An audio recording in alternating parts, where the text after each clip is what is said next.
vérité au cœur de l'information.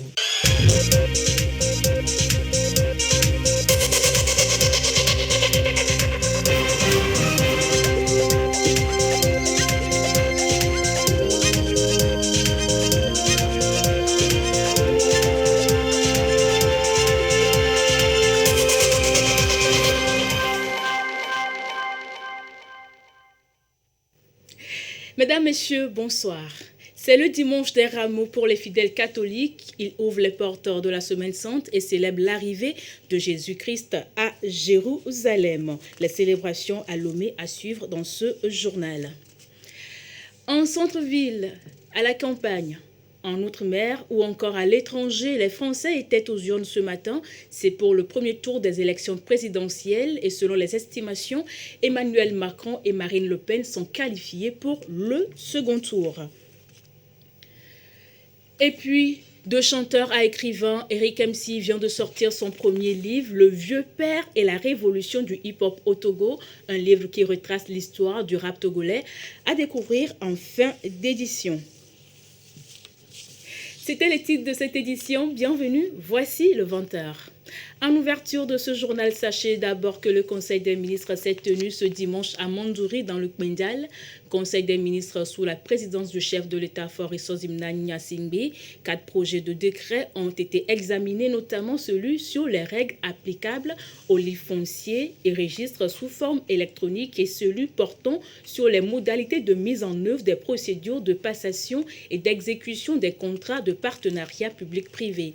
Le Conseil a également eu à écouter une communication relative à la campagne agricole et une autre relative à la réponse du Togo aux recommandations issues du processus du 3e cycle de l'examen périodique universel. La suite de ce journal avec ce décret portant aux nominations de préfets. Le président de la République, Conseil des ministres, entendu décrète.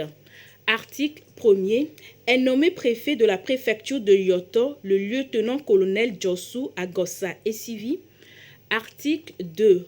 Le présent décret abroge toutes les dispositions antérieures contraires et sera publié au journal officiel de la République togolaise, fait à Mandouri le 10 avril 2022. Décret 2. Décret portant reconnaissance de la désignation par voie coutumière du régent du trône Lolan de la ville d'Anéro. Le président de la République, le Conseil des ministres entendu, décrète.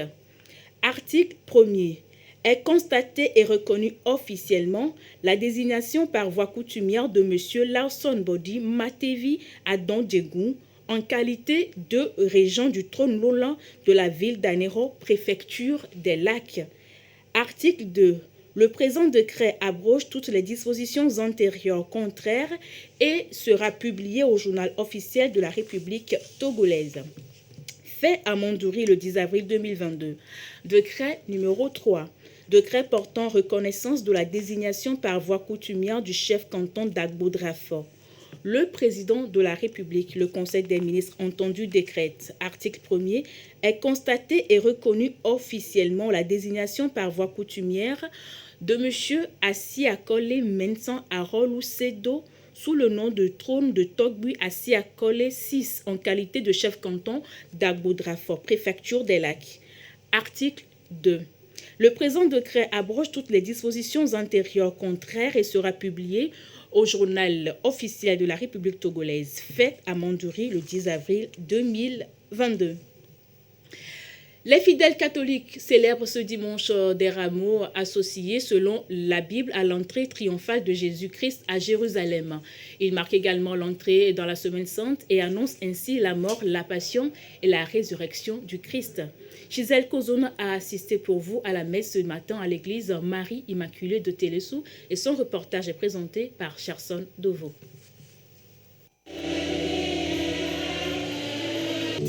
Hosanna, Hosanna, au plus haut des cieux. Ce dimanche, l'Église célèbre l'entrée triomphale de Jésus dans la ville sainte, un temps de contemplation de la gloire du Christ Sauveur du monde selon le plan de Dieu, nous renseignent les lectures du jour.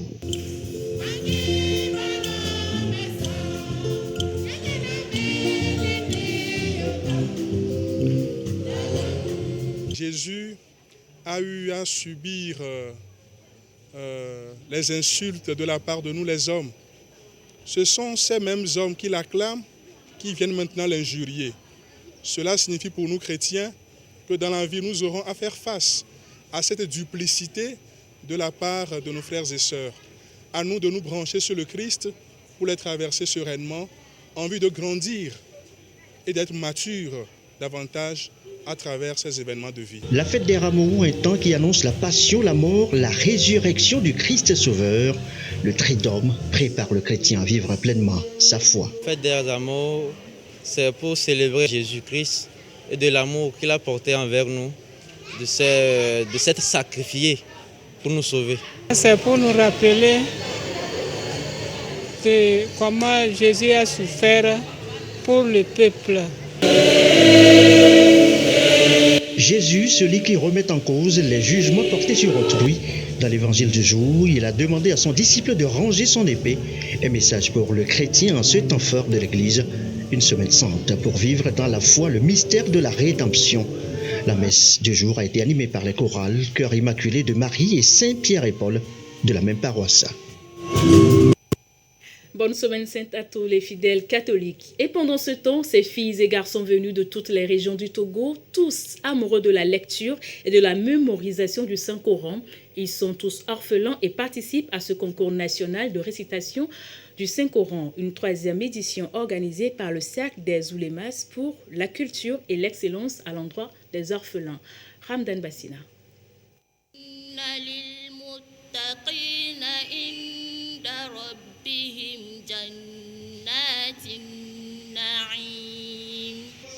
Orphelins et pétris de talent, la mémorisation du Saint-Coran, point commun entre ces filles et garçons. Venus de toutes les régions du Togo, la 3e édition du concours de récitation du Saint-Coran a révélé la détermination de ces êtres vulnérables. Gagnant de la dernière édition, Abdul Bast Biassama réédite son exploit.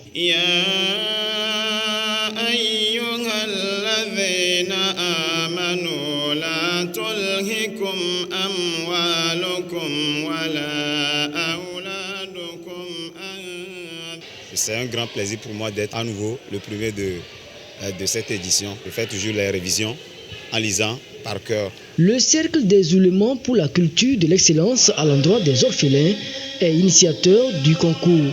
Le comité d'organisation se dit satisfait après 2 ans d'interruption. On n'a pas imaginé pouvoir faire un truc comme ça. Parce que les 2 années que les enfants n'ont pas fait, d'abord le niveau va baisser. Et la foule que nous avons vue aussi aujourd'hui, on ne s'imaginait pas. Et la prestation des candidats, tous ces paramètres me font dire que l'événement a été réussi. Et nous allons suivre ces enfants-là qui ont pu participer cette année. Et au même moment, nous allons créer des cercles coraniques que nous allons suivre. Ça pourra nous aider à cibler en même temps nos cercles-là et à sortir les enfants qui vont compétir. L'Union musulmane du Togo soutient cet événement. Elle a rappelé à cette occasion l'importance de la culture de la paix, la promotion du vivre ensemble et de l'excellence en milieu scolaire. Les chiffres de cette édition, 85 millions de francs CFA, c'est le montant total injecté dans ce projet. Un projet qui a permis de mettre à la disposition des populations des savanes une 30aine d'ouvrages d'eau potable. C'est une contribution de l'ONG MECAT Togo en partenariat avec l'ONG Life France. Le compte rendu avec Gérard Lagoudou. De l'eau potable désormais disponible à Katindi dans la commune de Tonne 4. Que ce soit la pompe à motricité humaine dans le marché de Katindi ou encore le château d'eau équipé de panneaux solaires, les ouvrages portent la signature du partenariat entre les ONG Monde des enfants de cœur pour l'atténuation de la pauvreté du Frère rural au Togo, MECAP FR Togo et Life France. Nous avons eu le temps de visiter, on va dire, le village. Et là, on constate que le village est derrière, on va dire, une colline. Le partenaire en amont, lorsqu'il nous faisait la proposition de projet pour la réalisation de cet ouvrage, nous avait fait savoir que dans la zone des savanes, il était très difficile en fait de trouver de l'eau. Donc ce village étant assez grand, il était pertinent pour eux d'essayer avec les différentes équipes de formation pour faire le travail sur le terrain. Et aussi, on a pu constater que l'ouvrage qui a été réalisé a répondu à un besoin, vu les sentiments de joie, les prières et les bénédictions qui ont été fournis à notre égard et aussi à l'égard du partenaire local. Joie et soulagement des populations bénéficiaires. Fini donc la consommation des eaux impropres et les longues distances souvent parcourues pour s'approvisionner en cette denrée indispensable. Il n'y a pas de l'eau. Mais aujourd'hui, nous, les grands, les femmes, les enfants, nous sommes bien. Pour trouver l'eau, laver l'enfant même, c'est difficile. Pour boire, c'est difficile. Donc, c'est à cause de ça, moi-même, j'ai laissé pour trouver l'enfant. Mais maintenant, je vais donner les enfants maintenant. Comme j'ai trouvé l'eau. Je suis contente. Ceux qui ont amené l'eau pour nous, je suis contente. Au total, une trentaine d'ouvrages d'eau potable sont destinés à 4 préfectures dans la région des Savanes. Tone, Saint-Cassé, Tandjouaré et Kpendial-Ouest. 85 millions de francs CFA ont été investis dans ce vaste projet. Pour la bonne gestion de ces ouvrages, des comités locaux seront mis en place.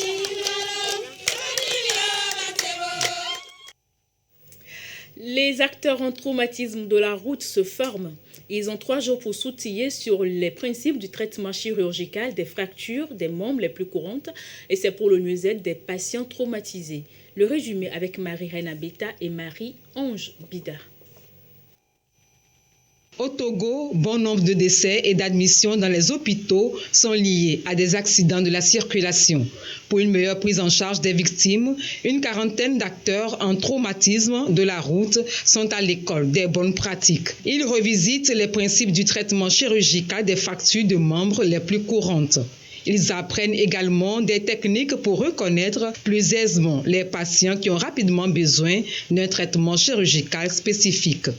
Avant, on faisait des expériences sur des animaux et des os humains. Maintenant, au moins avec ce genre de matériel, on peut faire des simulations, apprendre et aller pratiquer sur nos patients. Le Togo a été éligible comme pouvant faire un cours opératoire aux chirurgiens qui s'occupent de la prise en charge de ces blessés. Nous allons donc prendre en charge les fractures les plus fréquentes en enseignant aux jeunes collègues comment faire une bonne prise en charge. Maintenant, au lieu d'aller au bloc pour apprendre aux jeunes comment opérer, on nous a envoyé des instruments pour faire des simulations de fractures et comment les prendre en charge entre nous. Donc actuellement, on a eu des os secs sur lesquels on a produit des fractures. Maintenant, on apprend à ces jeunes comment les traiter de façon chirurgicale afin d'espérer un bon résultat. En sachant que l'objectif final, c'est que le patient soit bien traité, qu'il puisse retrouver sa fonction après l'accident. Surtout avoisiner 0 séquelles après une fracture. Les traumatismes dus aux accidents de la circulation, une préoccupation de santé publique croissante. Il faut donc des stratégies pour réduire le nombre de morts sur la route et freiner le taux d'invalidité des populations, surtout vulnérables. Dimanche 10 avril 2022, la situation de la pandémie au Covid-19 au Togo se présente comme suit. Nombre de cas confirmés, 36 957, 0 nouveaux cas depuis hier. Nombre de personnes guéries, 36 659. Nombre de cas actifs, 26 et 272 décès. Des chiffres communiqués par le professeur Moustapha Mujiawa, ministre de la Santé, de l'Hygiène publique et de l'accès universel aux soins. Dans l'actualité également, le collège d'enseignement général de Blita-Gare a 50 ans.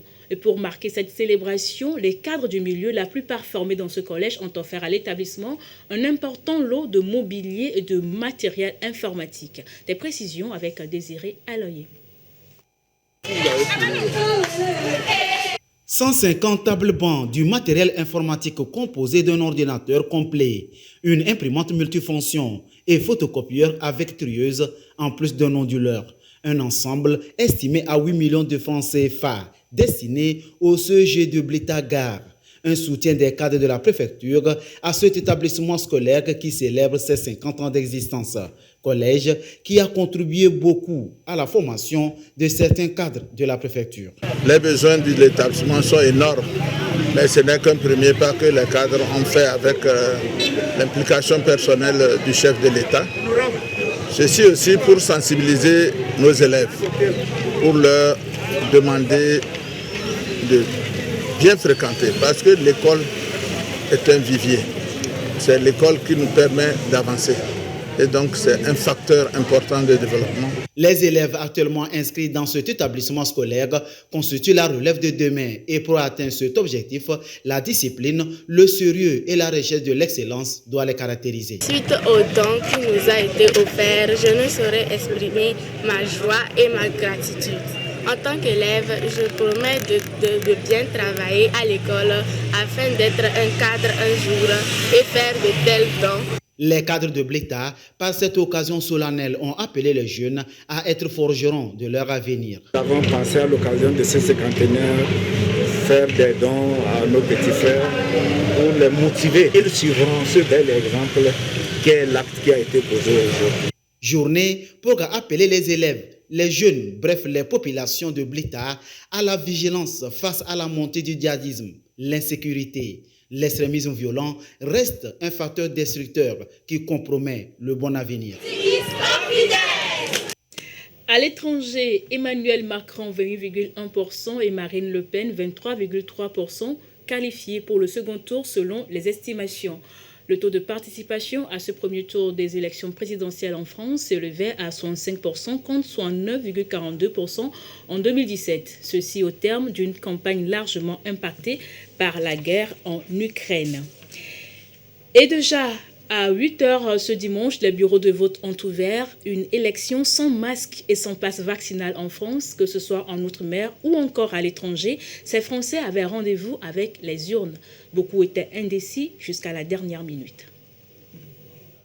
À la campagne, en Outre-mer ou à l'étranger, les Français ont rendez-vous avec les urnes pour le premier tour de l'élection présidentielle. Dès l'ouverture à 8h ce matin, ces Parisiens étaient déjà prêts à glisser leur bulletin. C'est très important que chaque citoyen use de ce droit et vote et exprime ses opinions le jour où il peut le faire. Quitte à se lever très tôt. Quitte à se lever très tôt, c'est ça, exactement. Ça n'a pas été un choix douloureux ce matin. Est-ce que je reste dormir ou est-ce que je vais voter? Première fois dans l'isoloir pour cette étudiante de 19 ans, la décision n'a pas été évidente. À voter. Même encore il y a 5 minutes, je n'étais pas totalement sûre, on ne va pas se le cacher, mais maintenant c'est fait, donc voilà. Sous le soleil à Montpellier, les premiers votes ont été ici plus affirmés. C'est pas facile de se retrouver dans les programmes et tout, mais je suis plus sûr que la dernière fois que j'ai voté. Donc déjà, c'est bien. Il faut voter parce que sinon, si les résultats ne nous plaisent pas, on peut s'en prendre qu'à soi-même. Dans les Alpes de Haute-Provence, le village d'Archaille, ici plus de 95% de participation pour les dernières élections et un trophée à défendre, celui de la Marianne du civisme. Alors voter, c'est ici presque un acte de chauvinisme. C'est un petit village, on est attaché à notre village et c'est une façon de marquer notre attachement que de venir voter. Une élection en plein rebond de Covid-19. Ni le masque ni le passe vaccinal ne sont obligatoires, mais dans ce bureau de vote à Strasbourg, on prend des précautions. Pas plus de 4 personnes en même temps. L'objectif, oui, de ne pas trop entrer. Monsieur, je vous en prie. Merci. Qu'il n'y ait pas une concentration trop de personnes collées.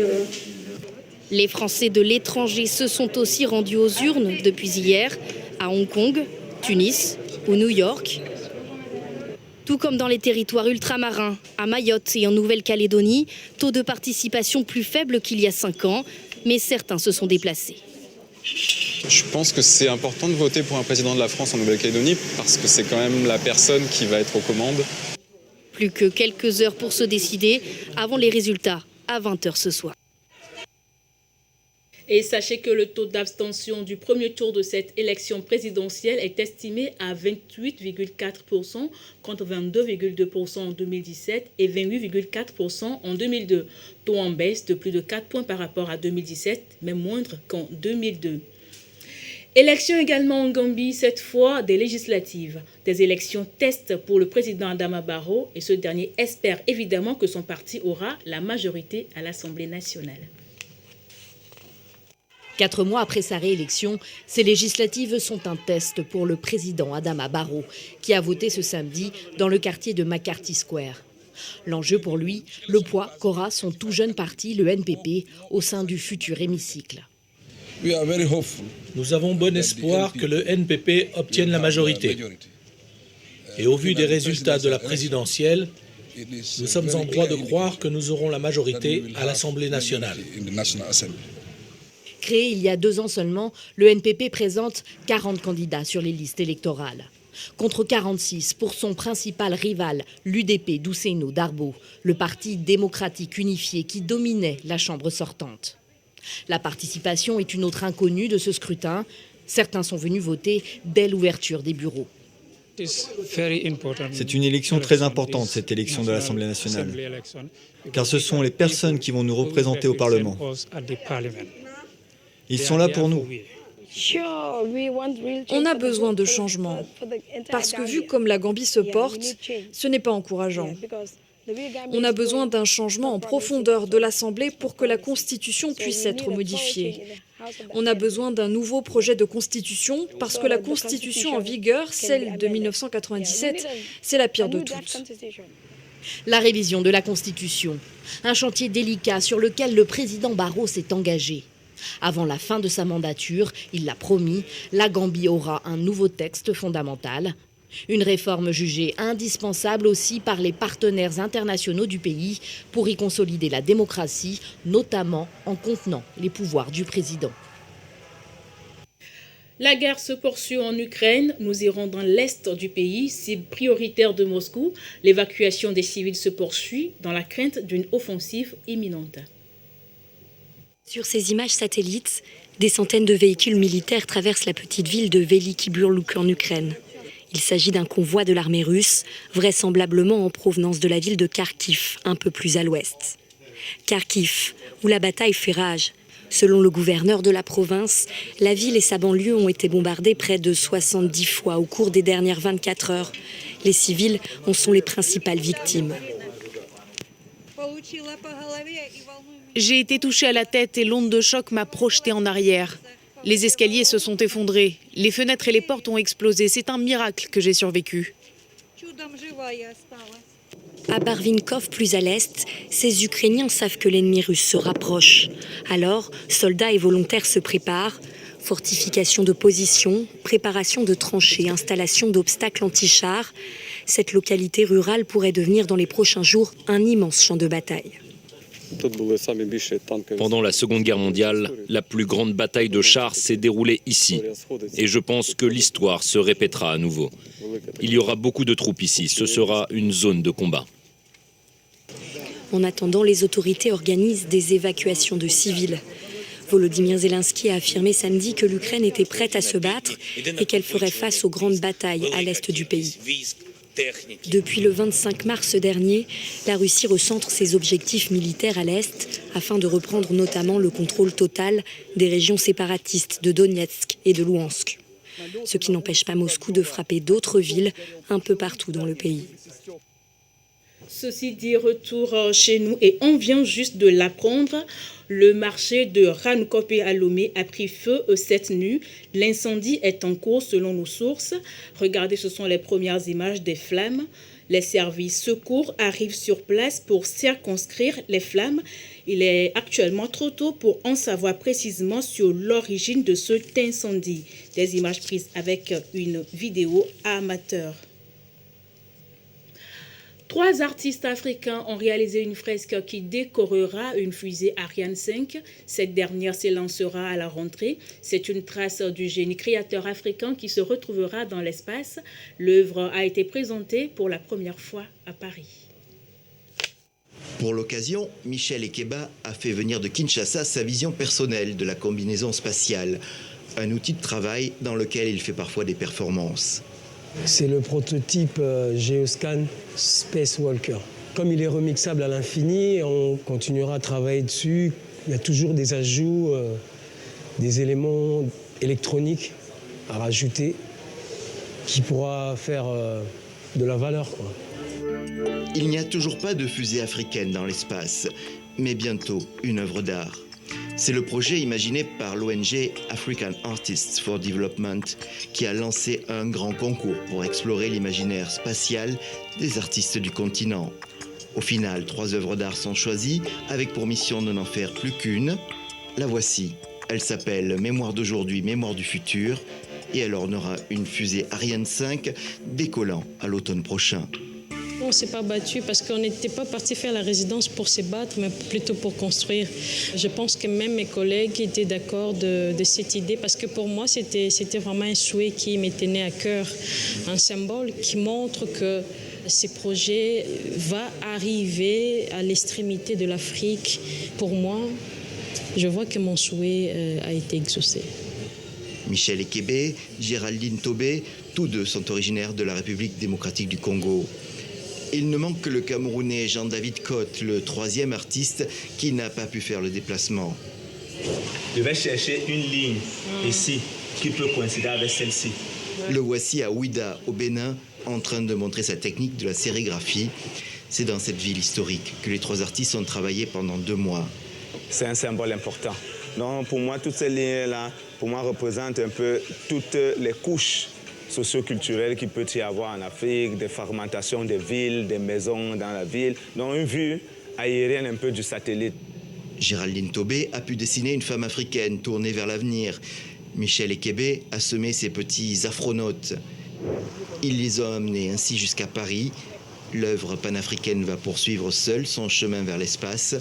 Bientôt, les artistes vont retourner chez eux, poursuivre leurs recherches, exprimer la créativité du continent africain.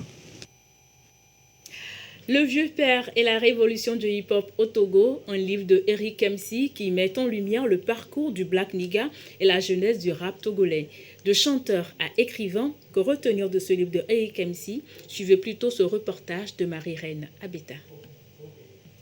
Le temps d'un instant, Eric MC trempe le micro contre une plume. Artiste de la chanson, désormais écrivain, l'homme fait son entrée dans le paysage littéraire togolais avec son œuvre Le vieux père et la révolution du hip-hop au Togo.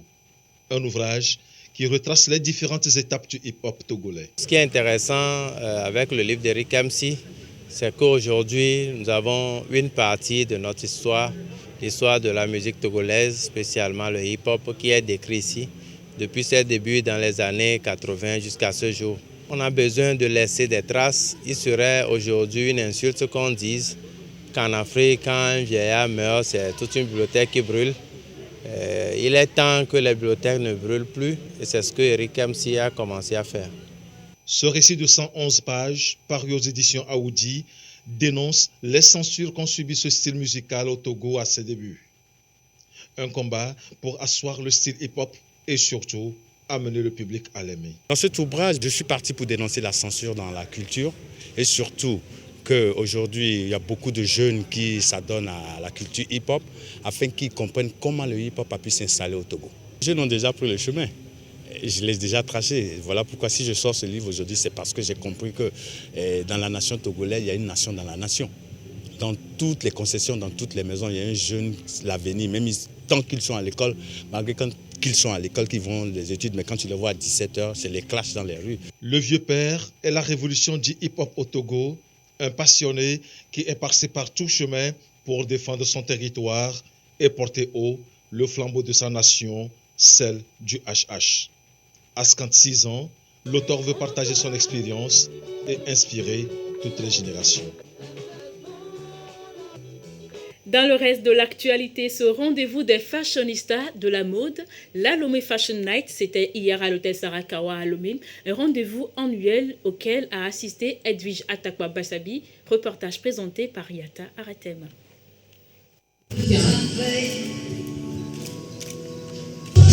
Les couleurs utilisées sont le noir qui suggère la discipline. Soirée glamour avec à l'honneur la mode togolaise.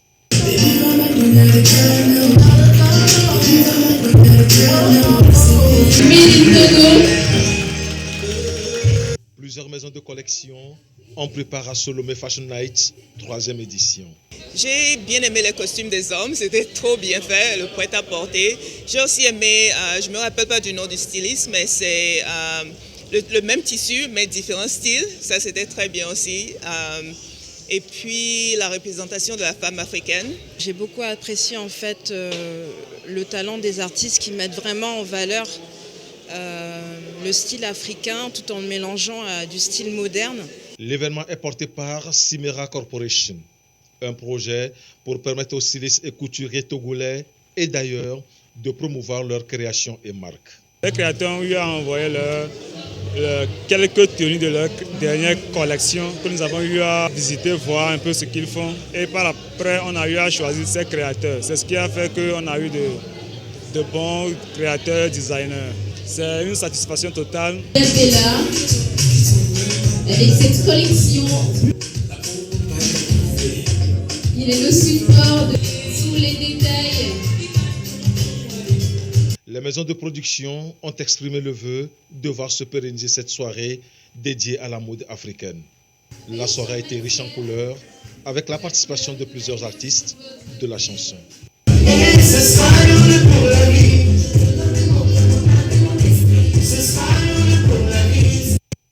Et je vous en parlais tantôt, le marché de Rankop et Lomé a pris feu cette nuit. Vous avez suivi les premières images des flammes.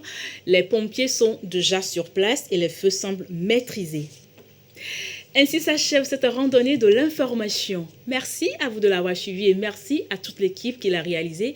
Bon début de semaine à vous et à très bientôt sur votre chaîne, la télévision togolaise.